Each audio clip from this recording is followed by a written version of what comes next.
पराक्रम को आज समर्पित करता हूं हमारे देश की हर माता को, देश की हर बहन को और देश की हर बेटी को ये पराक्रम समर्पित करता हूं। साथियों, 22 अप्रैल को पहलगाम में आतंकवादियों ने जो बर्बरता दिखाई थी, उसने देश और दुनिया को झकझोर दिया था। छुट्टियां मना रहे निर्दोष मासूम नागरिकों को धर्म पूछकर उनके परिवार के सामने, उनके बच्चों के सामने बेरहमी से मार डालना,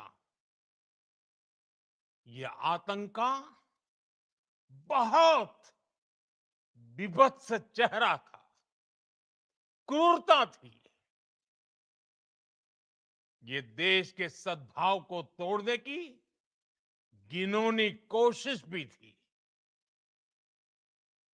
मेरे लिए व्यक्तिगत रूप से ये पीड़ा बहुत बड़ी थी।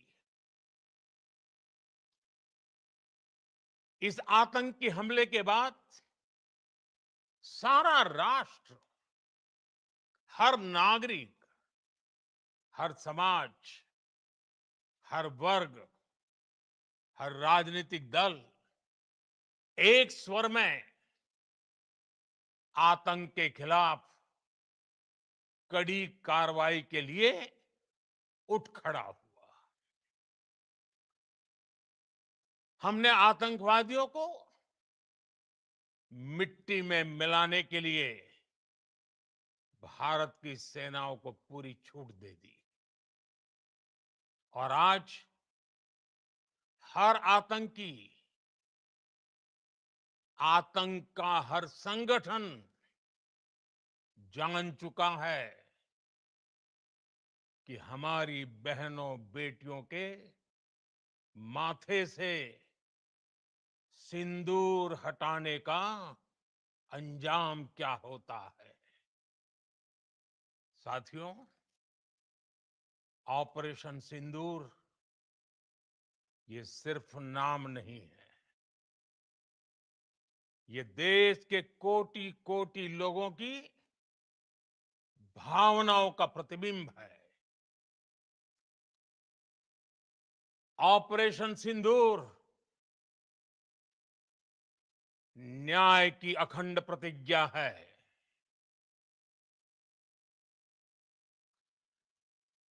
6 मई की देर रात,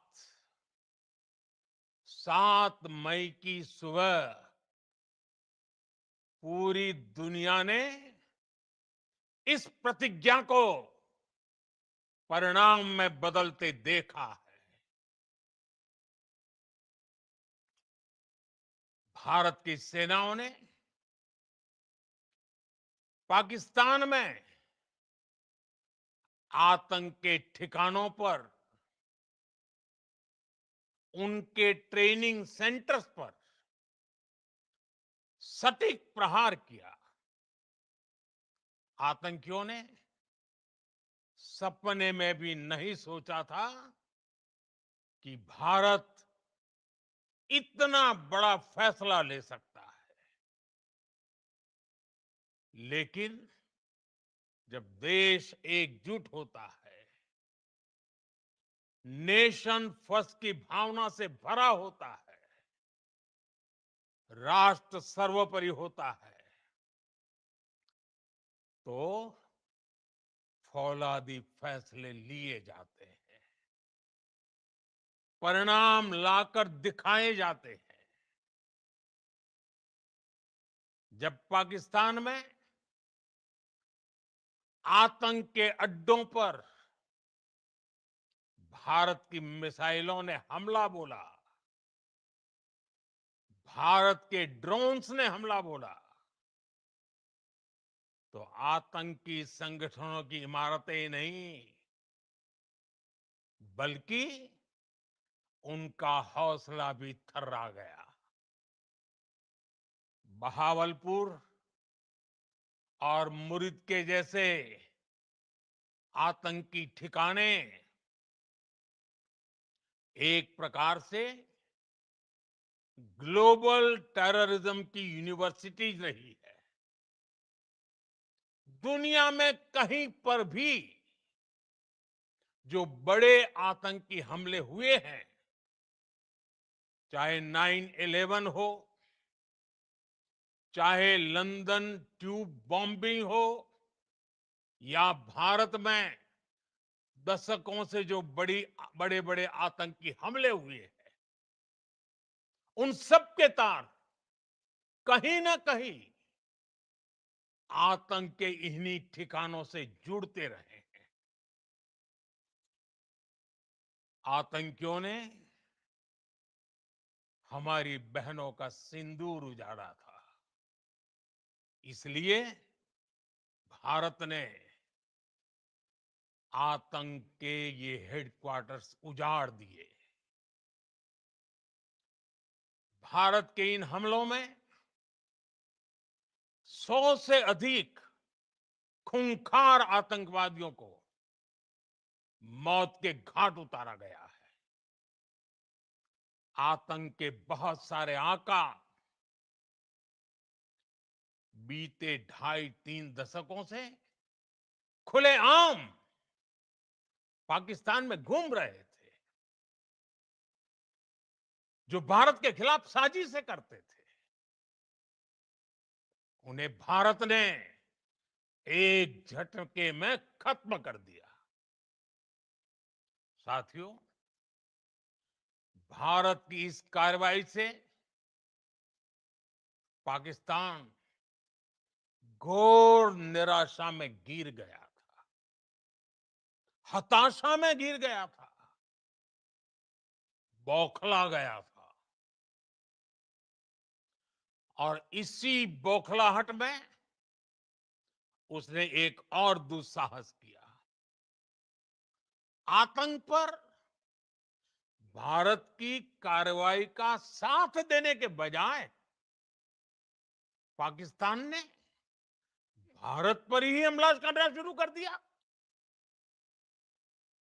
पाकिस्तान ने हमारे स्कूलों, कॉलेजों को, गुरुद्वारों को, मंदिरों को, सामान्य नागरिकों के घरों को निशाना बनाया। पाकिस्तान ने हमारे सैन्य ठिकानों को निशाना बनाया। लेकिन इसमें भी पाकिस्तान खुद बेनकाब हो गया। दुनिया ने देखा कि कैसे पाकिस्तान के ड्रोन्स, पाकिस्तान की मिसाइलें भारत के सामने तिनके की तरह बिखर गई। भारत के सशक्त एयर डिफेंस सिस्टम ने उन्हें आसमान में ही नष्ट कर दिया। पाकिस्तान की तैयारी सीमा पर वार की थी, लेकिन भारत ने पाकिस्तान के सीने पर वार कर दिया। भारत के ड्रोन्स, भारत की मिसाइलों ने सटीकता के साथ हमला किया।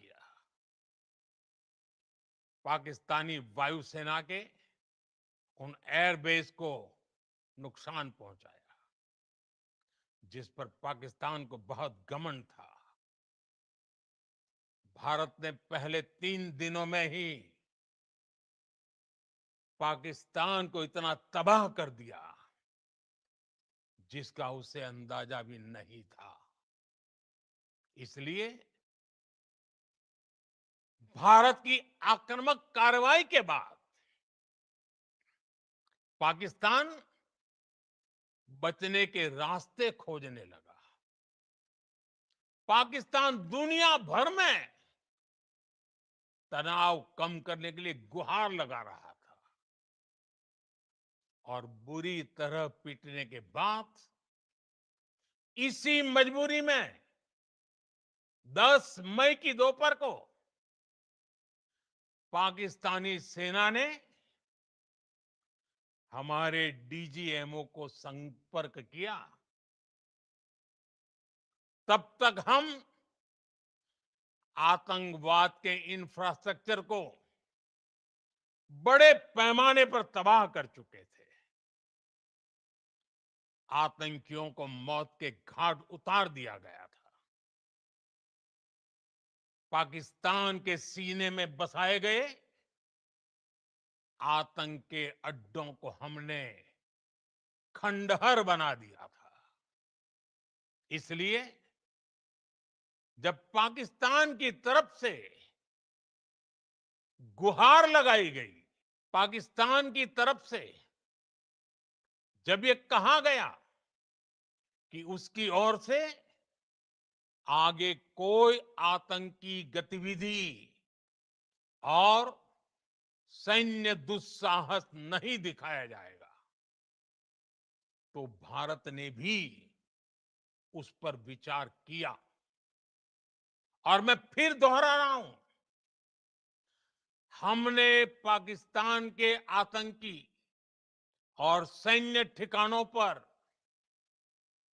अपनी जवाबी कार्रवाई को अभी सिर्फ स्थगित किया है।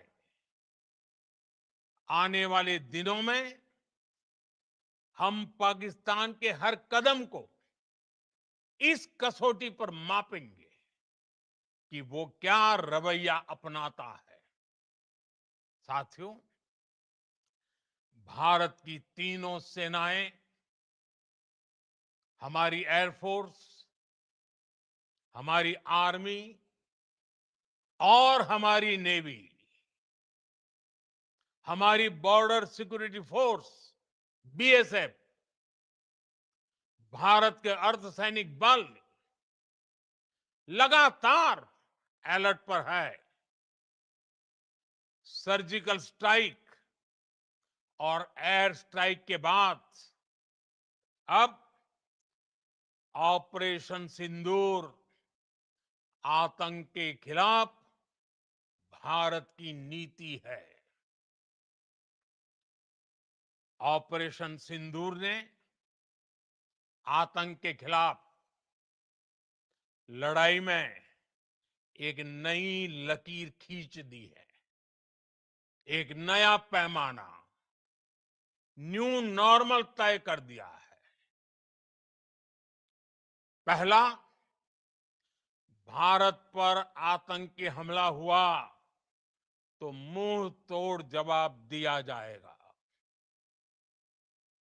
हम अपने तरीके से, अपनी शर्तों पर जवाब देकर रहेंगे।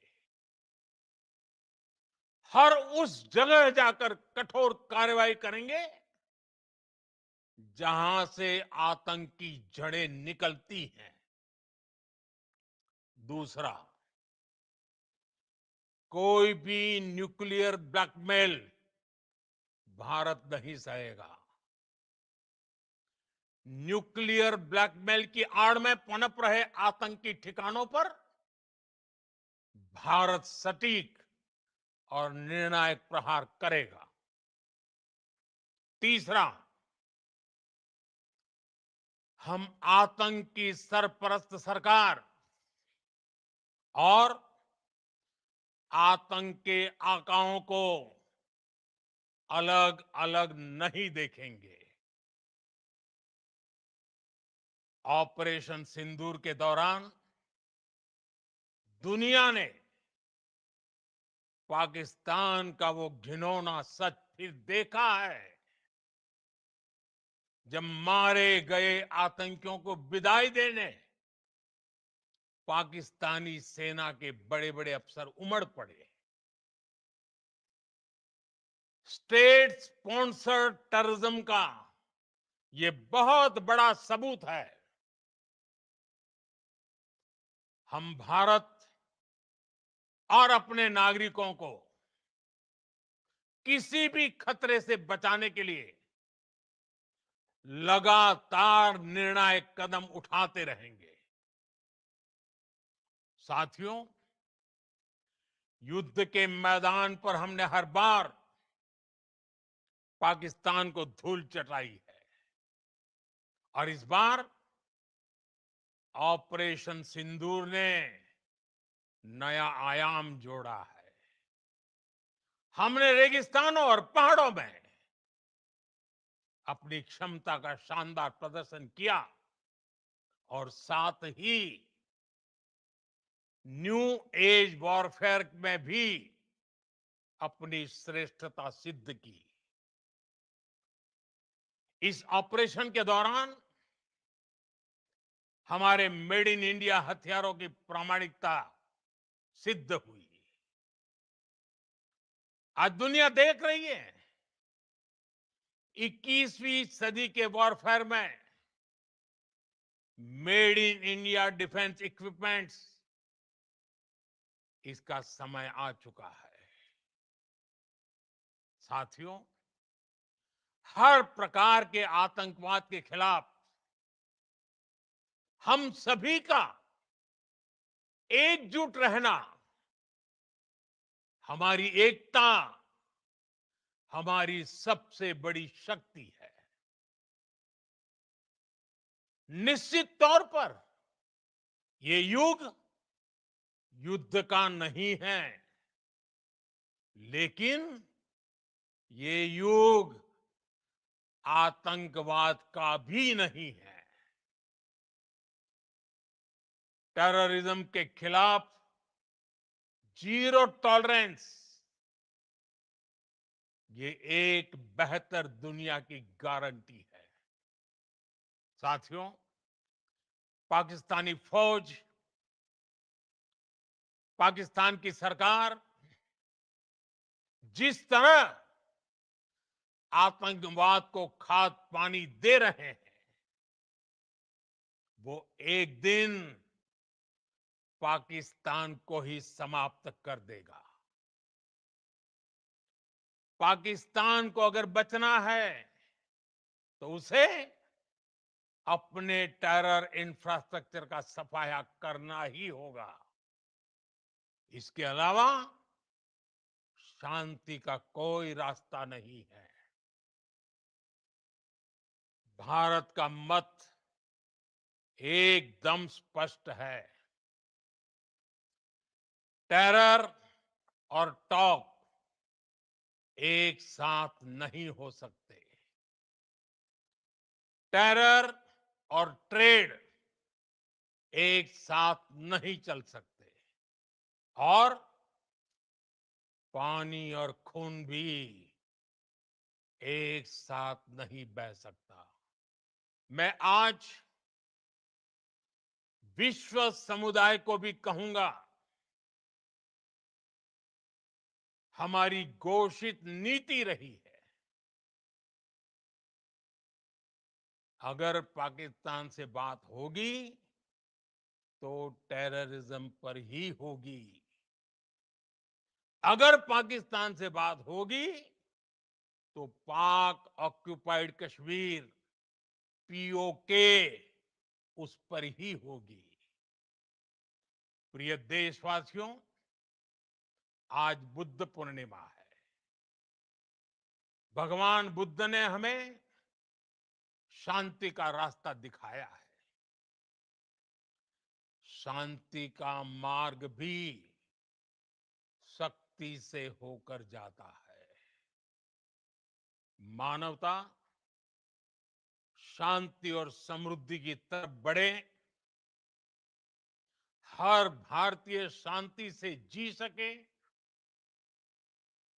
विकसित भारत के सपने को पूरा कर सके, इसके लिए भारत का शक्तिशाली होना बहुत जरूरी है और आवश्यकता पड़ने पर इस शक्ति का इस्तेमाल भी जरूरी है। और पिछले कुछ दिनों में भारत ने यही किया है। मैं एक बार फिर भारत की सेना और सशस्त्र बलों को सैल्यूट करता हूं। हम भारतवासी के हौसले, हर भारतवासी का एकजुटता का शपथ, संकल्प, मैं उसे नमन करता हूं। बहुत बहुत धन्यवाद। भारत माता की जय। भारत माता की जय। भारत माता की जय।